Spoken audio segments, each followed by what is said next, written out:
سورہ ہمزہ ہے۔ یہ صورت چھوٹی ہے لیکن اس کے اندر 3 چیزوں کو خاص طور سے بیان کیا گیا، 3 برائیوں کو۔ ویل کے معنی تو آپ سمجھتے ہوں گے خرابی۔ اس میں ہمز، لمز اور مال کے جمع کرنے کی وعید بتائی گئی ہے۔ ہمز کہتے ہیں جس کو ہمزہ کہا جاتا ہے، طعنہ دینے والا، اور لمزہ عیب جو، یعنی کسی کے عیب تلاش کرنے والا، کسی کی غیبت کرنا، کسی کا عیب تلاش کرنا، اور مال کو جمع کر کے رکھنا۔ یہ 3 چیزوں کے بارے میں اس آیت کے اندر بتائی گئی یہ باتیں۔ اور عیب بہت بڑا گناہ ہے، حدیث کے اندر بھی اس کی سخت وعیدیں آئی ہیں۔ اللہ کے رسول صلی اللہ علیہ وسلم نے فرمایا الغیبۃ اشد من الزنا، غیبت زنا سے زیادہ سخت ہے۔ اسی طریقے سے قرآن کے اندر ہے ایحب احدکم ان یأکل اخیہ میتا فکرہتموہ، کیا تم یہ پسند کرتے ہو کہ اپنے مردار بھائی کا گوشت کھاؤ؟ یعنی کسی کا عیب کرنا گویا اپنے مردار بھائی کے گوشت کھانے کے برابر ہے۔ تو اس کے اندر، اس صورت کے اندر جو ہے 3 چیزوں کو بیان کیا گیا کہ کسی کی عیب تلاش نہیں کرنا چاہیے، کسی کی عیب جوئی نہیں کرنی چاہیے، اور کسی کو طعنہ نہیں دینا چاہیے کسی چیز کے بارے میں۔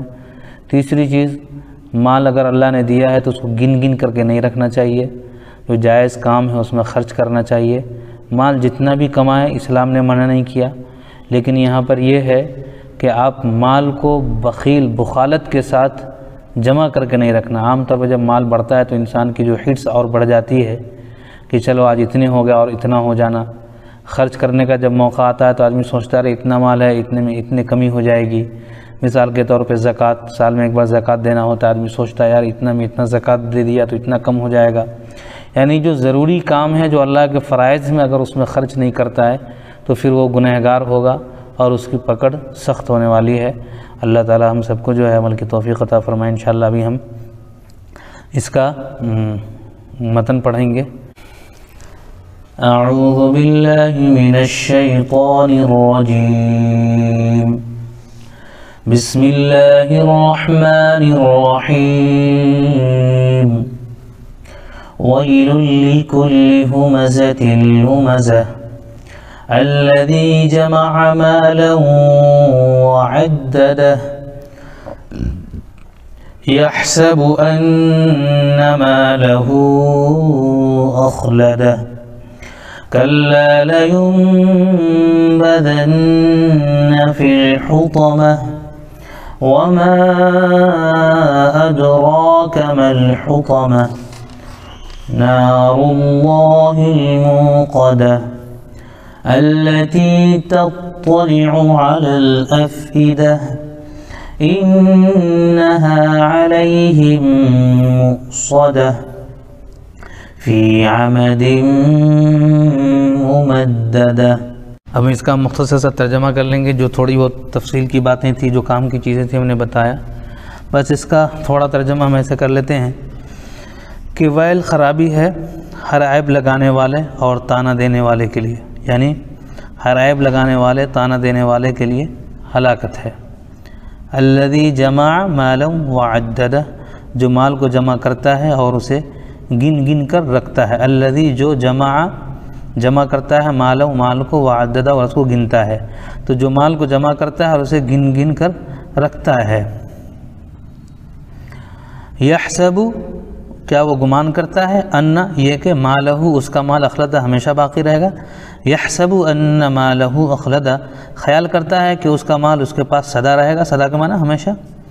کلا، ہرگز نہیں، لینبذن فی الحطمہ، ہرگز نہیں، وہ ضرور حطمہ میں پھینکا جائے گا، اس کو روند ڈالے گی۔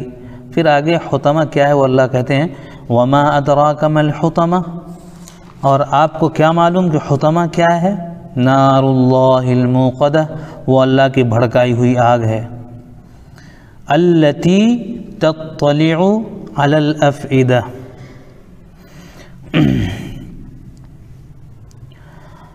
کہ جو دلوں کی خبر لے ڈالے گی، مطلب وہ جھانک لیتی ہے دل کو، یعنی وہ آگ دلوں تک پہنچتی، اتنی تیز اور اتنی جلانے والی ہے کہ انسان کے دلوں تک پہنچتی ہے۔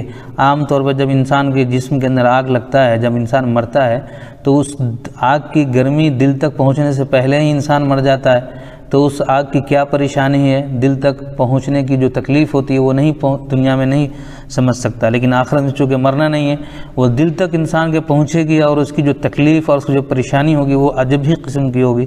تو وہی اللہ فرماتا ہے التی تطلع علی الافئدہ، وہ جھانک لیتی ہے دل کو، یعنی دل تک پہنچ جاتی ہے۔ آگے ہے انہا علیہم مؤصدہ، بے شک وہ ان پر چاروں طرف سے بند کر دی جائے گی۔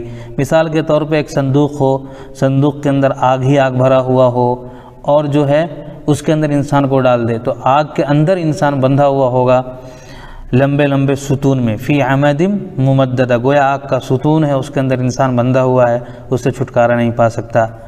تو اللہ تعالی ہم سب کو جو ہے عمل کی توفیق عطا فرمائے اور نار جہنم سے ہماری حفاظت فرمائے۔